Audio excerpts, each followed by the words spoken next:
आज हम लोग आपकी कक्षा 12 में कवयित्री महादेवी वर्मा जी द्वारा रचित गीत 3 के तीसरे पद्यांश की व्याख्या और इस पद्यांश पर आधारित आपकी बोर्ड की परीक्षा में पूछे जाने वाले संभावित प्रश्नों को हल करना सीखेंगे।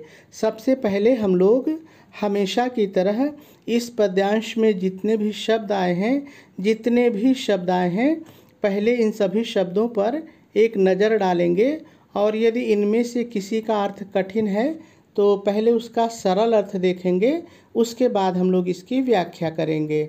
ठीक है, तो चलिए सबसे पहले हम लोग इस पद्यांश में आए हुए सभी शब्दों का सरल अर्थ देख लेते हैं। मैं, देखिए यहाँ पर मैं का अर्थ कवित्री से है। कवित्री अपने लिए कह रहे हैं कि मैं, ठीक है। और दूसरा यहाँ पर हम आकाश भी रख करके देखेंगे तो मैं के दो अर्थ हम लोग निकालेंगे। एक तो जो इसका वास्तविक अर्थ है कवित्री के लिए और दूसरा आकाश, ठीक है। क्षितिज, देखिए क्षितिज वह स्थान होता है जहाँ पर पृथ्वी और आकाश मिलते हुए से प्रतीत होते हैं। आप इसको ऐसे समझ सकते हैं, मान लीजिए ये आकाश है, ठीक है, और ये पृथ्वी है। जब हम दूर तक देखते हैं, जहाँ कोई घर ना हो, खाली स्थान हो, जब हम दूर देखते हैं तो ऐसा लगता है कि पृथ्वी और आकाश आपस में मिल रहे हैं। तो ये स्थान जहाँ पर पृथ्वी और आकाश मिलते हुए से प्रतीत होते हैं, इसी को हम लोग क्षितिज कहते हैं। यद्यपि व्याख्या में आपको क्षितिज ही कहना है, लेकिन बस जानने के लिए आप जान लीजिए कि क्षितिज किसे कहते हैं। ठीक है, चलिए आगे देखिए। भ्रिकुटी, भ्रिकुटी माने होता है भौहें। देखिए जैसे मान लीजिए कि ये आदमी की आंखें हैं और इसके ऊपर जो इस तरह से बाल होते हैं इसी को हम भौहें कहते हैं, ठीक है। लेकिन यहाँ पे क्षितिज रूपी भौहों की बात हो रही है, तो इसका क्या मतलब है ज़रा सा समझ लीजिए। देखिए ये आकाश झुका हुआ है, ये पृथ्वी है, यहाँ पर जो है ये आपका अंतरिक्ष है। तो देखिए यहाँ पर जो ये भाग है ये भी भौहों की तरह टेढ़ा है, तो कवयित्री ने कल्पना की है कि ये आकाश की भौहें हैं। ये जो क्षितिज है ये आकाश की भौहें हैं, ठीक है। चलिए आगे देखते हैं। पर सरल है, कोई दिक्कत नहीं भ्रिकुटी पर। घिर मतलब घिरना, जो बादल घिरते हैं, तो घिरे हुए, घिरना जैसा भी वाक्य हम बनाएंगे वहाँ पे जिस तरह से बैठ जाएगा, ठीक है। धूमिल माने धुंधला, धुंधली, धुंधले। अब हमारे ऊपर है कि हम वाक्य कैसे बनाएंगे, ठीक है। होता तीनों है। देखिए चिंता का भार, चिंता का भार बनी। चिंता का भार बनी का मतलब है कि चिंता को व्यक्त कर रही है। मतलब चिंता का भार बनी हुई है, इसका मतलब है कि चिंता को व्यक्त कर रही है, ठीक है। किसकी चिंता को व्यक्त कर रही है वो हम लोग व्याख्या में देखेंगे। अविरल माने निरंतर या लगातार, अविरल माने निरंतर या लगातार। रज कण, देखिए रज माने धूल होता है और कण सरल है, कोई दिक्कत नहीं है। तो रज कण का मतलब होता है धूल, ठीक है। लेकिन इसका वास्तव में अर्थ है धरती या पृथ्वी, धरती या पृथ्वी। पर सरल है, कोई दिक्कत नहीं है। जल कण मतलब जल की बूंदें, जल कण माने जल की बूंदें। हो सरल है, कोई दिक्कत नहीं है। बरसी मतलब बरस गई हूँ, बरसना जिसको कहते हैं, बरस गई हूँ। नव मतलब नवीन, नव मतलब नवीन। जीवन अंकुर, जीवन रूपी अंकुर, जीवन अंकुर, जीवन रूपी अंकुर। यहाँ पर थोड़ा सा समझ लीजिए तो व्याख्या में आसानी होगी। यहाँ पर कवित्री ये कह रहे हैं कि जब पानी बरसता है तो पृथ्वी के अंदर जो बीज दबे होते हैं वो उग जाते हैं, बाहर आ जाते हैं, पृथ्वी पर हरियाली छा जाती है। तो उसी को कवित्री कह रही हैं कि जीवन रूपी अंकुर, यानी कि जीवन का संचार, जीवन का संचार भी आप कह सकते हैं। बन निकली सरल है, कोई दिक्कत नहीं है। जब व्याख्या में कोई बदलाव करना होगा तो हम लोग कर लेंगे, ठीक है। तो सभी शब्दों का सरल अर्थ हो गया। अब हम लोगों को इस पद्यांश की व्याख्या सीखनी है। तो देखिए व्याख्या से पहले हम लोग थोड़ा सा इसका संदर्भ और प्रसंग लिख लेते हैं, उसके बाद हम लोग इसकी व्याख्या करेंगे, क्योंकि कभी कभी आपके पेपर में संदर्भ और प्रसंग भी लिखने के लिए आ जाता है। तो चलिए सबसे पहले हम लोग इसका संदर्भ लिख लेते हैं। आप संदर्भ हेडिंग डालेंगे, डैश डालेंगे और डैश डाल करके लिखेंगे प्रस्तुत पद्यांश हमारी पाठ्य पुस्तक हिंदी के। देखिए, यदि आप कला वर्ग के विद्यार्थी हैं तो हिंदी के लिखेंगे, लेकिन यदि आप विज्ञान वर्ग के विद्यार्थी हैं तो सामान्य हिंदी के। ठीक है, लेकिन यदि भूलवश आप हिंदी भी लिख देते हैं तो कोई दिक्कत नहीं है। सामान्य हिंदी के काव्य खंड में संकलित गीत 3 शीर्षक से उद्धृत है।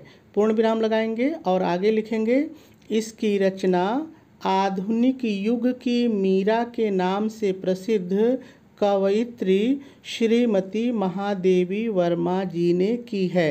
फिर पूर्ण विराम लगाएंगे और थोड़ा सा आगे लिखेंगे यह पद्यांश उनके काव्य ग्रंथ सांध्य गीत से लिया गया है। ठीक है, पूर्ण विराम लगा देंगे और आपका संदर्भ पूरा हो जाएगा। चलिए अब हम लोग इसका प्रसंग लिख लेते हैं। तो आप प्रसंग हेडिंग डालेंगे, डैश डालेंगे और डैश डाल करके लिखेंगे प्रस्तुत पद्यांश में कवयित्री स्वयं के जीवन की तुलना जल से भरी हुई बदली से करती हुई अपने हृदय की करुणा को व्यक्त कर रही हैं। पूर्ण विराम लगा देंगे और आपका प्रसंग भी पूरा हो जाएगा। चलिए अब हम लोगों को इस पद्यांश की व्याख्या सीखनी है। तो देखिए, हम लोग इस पद्यांश की व्याख्या को 2 बार सीखेंगे। ठीक है, तो आप दोनों ही बार की व्याख्या को ज़रूर देखिएगा, क्योंकि दोनों ही बार की व्याख्या में आपको निश्चित रूप से कुछ न कुछ नया सीखने के लिए ज़रूर मिलेगा। तो चलिए सबसे पहले हम लोग विस्तार से इस पद्यांश की व्याख्या को सीखते हैं और जानते हैं कि आखिर इस पद्यांश में है क्या। तो देखिए, बहुत ही सरल पद्यांश है। इस पद्यांश में है क्या कि जो कवयित्री महादेवी वर्मा जी हैं वो स्वयं के जीवन की तुलना जल से भरी हुई बदली से कर रही हैं और कह रही हैं कि जिस प्रकार से जल से भरी हुई बदली का जीवन होता है, ठीक उसी प्रकार से मेरा भी जीवन है। लेकिन वो इस बात को कह कैसे रही हैं, आ जाइए पद्यांश पर और देखते हैं।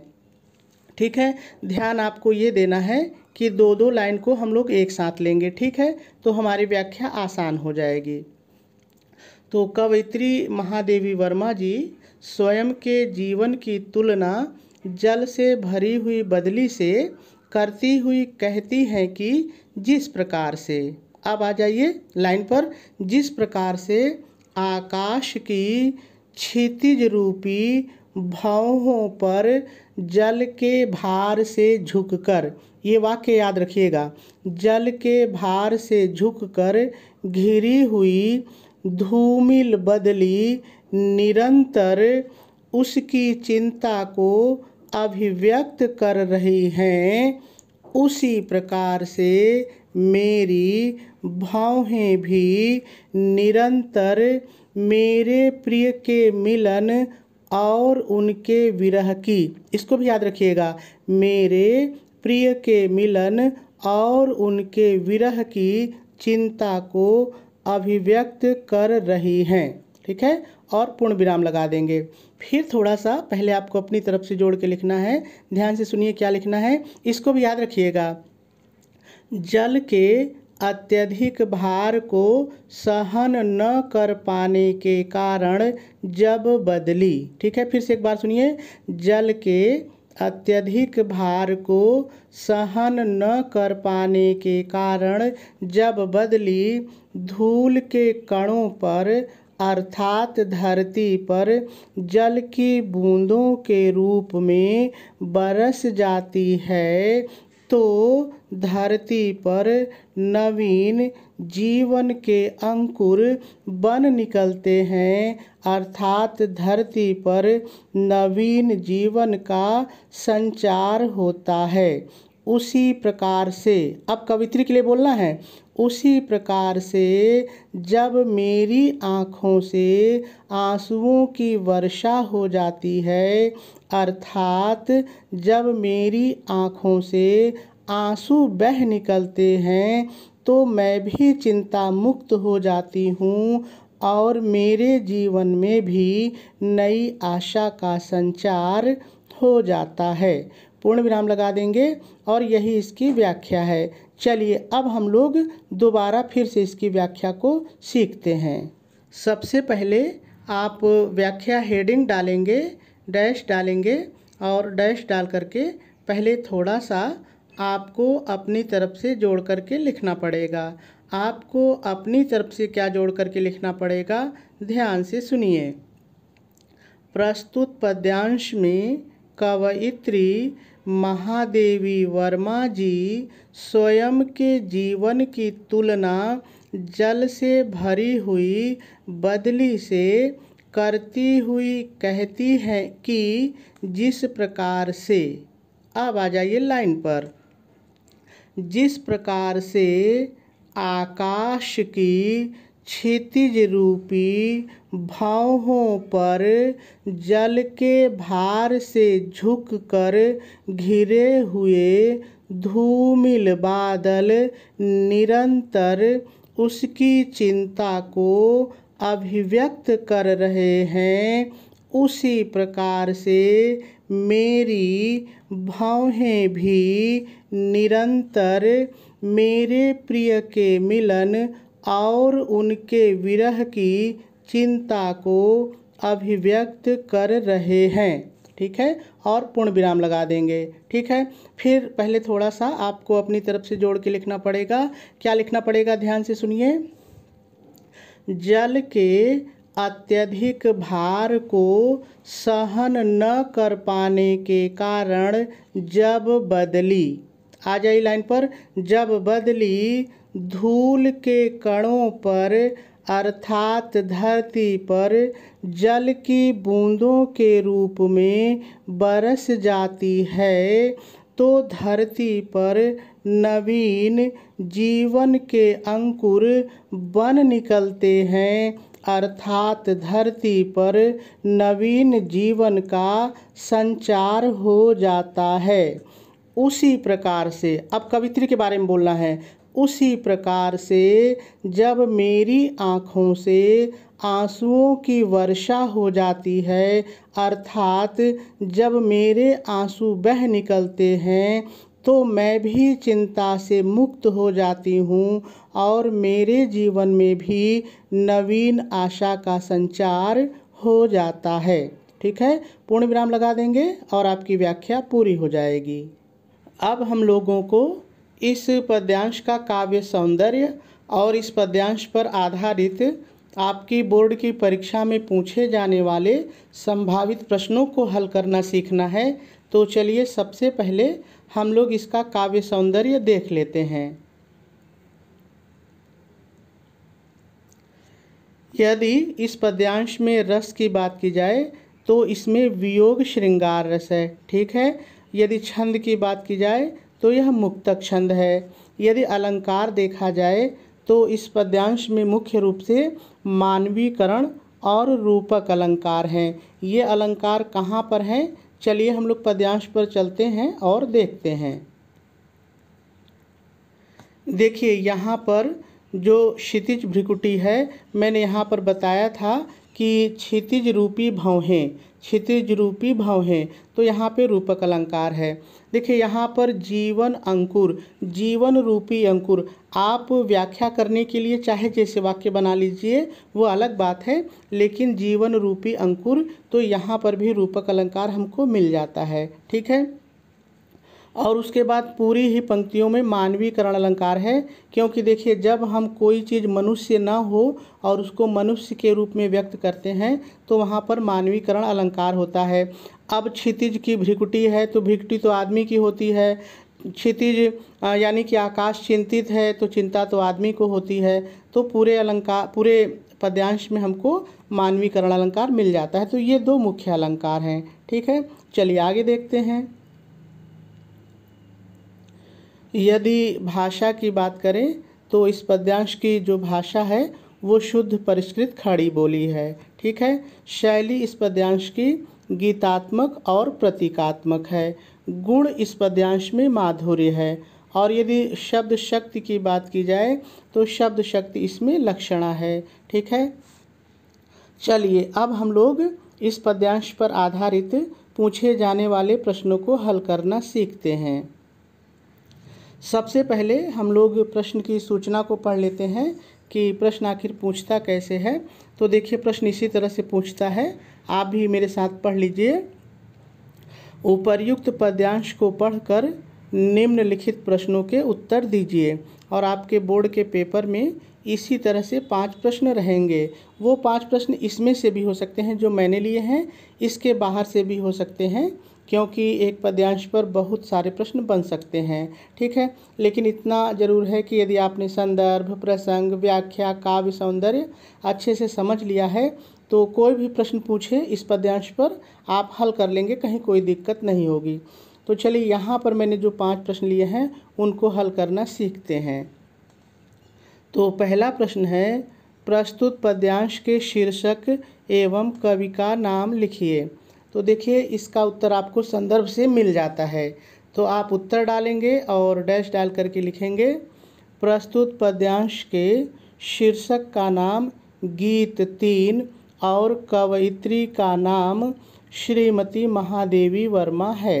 ठीक है, और इसका उत्तर पूरा हो जाएगा। चलिए अगले प्रश्न पर चलते हैं। अगला प्रश्न आपसे पूछ रहा है, क्षितिज भ्रिकुटी। क्षितिज भ्रिकुटी ये जो शब्द आया है, ये जो आपकी पद्यांश इसमें शब्द आया है, कह रहा है कि क्षितिज भ्रिकुटी जो ये शब्द है इसमें कौन सा अलंकार है। तो देखिए मैंने आपको बताया था, आप उत्तर डालेंगे और लिखेंगे क्षितिज भ्रिकुटी में रूपक अलंकार है। ठीक है, और इसका उत्तर भी हो जाएगा। चलिए अगला प्रश्न देखते हैं। अगला प्रश्न आपसे पूछ रहा है, प्रस्तुत पद्यांश में कवयित्री ने कौन सी भावना को अभिव्यक्त किया है। तो देखिए गीत शीर्षक में जितनी भी कविताएं हैं, मतलब जितने भी पद्यांश हैं, सब में उन्होंने अपनी विरह वेदना को प्रकट किया है। जो उनके प्रियतम हैं उनके मिलन में जो उनसे मिल नहीं पा रही हैं उसके कारण जो उन्हें दुख है वही व्यक्त की हैं। तो इसमें भी वही है, लेकिन आप उत्तर कैसे लिखेंगे। देखिए आप यहाँ पर उत्तर डालेंगे, मैं भूल गया हूँ, आप उत्तर डालेंगे, डैश डालेंगे और लिखेंगे, प्रस्तुत पद्यांश में कवयित्री ने अपने प्रियतम के विरह में व्यथित अपने हृदय की करुणा को अभिव्यक्त किया है। अभिव्यक्त करना मतलब प्रकट करना। ठीक है, तो देखिए गीत में जो आपके गीत 1 है, गीत 2 है, गीत 3 है, 3 तरह के हैं। तीनों में यदि ये प्रश्न आ जाए कि प्रस्तुत पद्यांश में कवयित्री ने कौन सी भावना को अभिव्यक्त किया है तो यही उत्तर होगा। ठीक है, चलिए आगे देखते हैं। देखिए अगला प्रश्न है, कवयित्री को कब अनुभव होता है कि उसमें नवजीवन का संचार हो गया है। तो देखिए व्याख्या में मैंने बताया था आपको, आप उत्तर डाल के लिखेंगे, जब कवयित्री के नेत्रों से अश्रुओं की वर्षा हो जाती है, अर्थात उनकी आँखों से आंसू बह निकलते हैं, तब कवयित्री को अनुभव होता है कि उनके नवजीवन उनमें नवजीवन का संचार हो गया है। ठीक है, और इसका उत्तर भी पूरा हो जाएगा। चलिए अगले प्रश्न पर चलते हैं। अगला प्रश्न है, आपसे पूछ रहा है, रेखांकित अंश की व्याख्या कीजिए। तो चलिए सबसे पहले हम लोग देख लेते हैं कि रेखांकित अंश कहाँ है। तो देखिए यहाँ पर ये 2 लाइन हैं जो रेखांकित अंश हैं और इन्हीं की व्याख्या हम लोगों को करनी है। ठीक है, तो चलिए अब देखते हैं।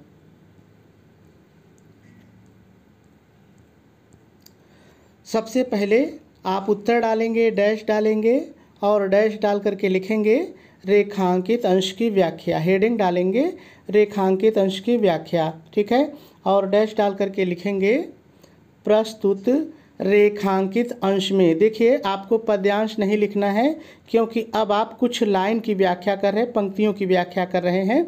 तो आप लिखेंगे रेखांकित अंश में कवयित्री महादेवी वर्मा जी स्वयं की तुलना जल से भरी हुई बदली से करती हुई कहती हैं कि, अब इतना तो मैंने अपने से जोड़ा है, अब लाइन की व्याख्या आइए। कहती हैं कि जब जल के अत्यधिक भार को सहन न कर पाने के कारण बदली धरती पर जल की बूंदों के रूप में बरसती है तो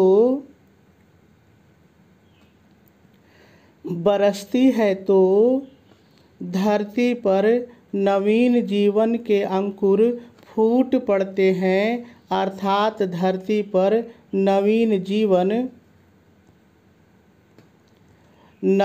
जीवन का संचार हो जाता है।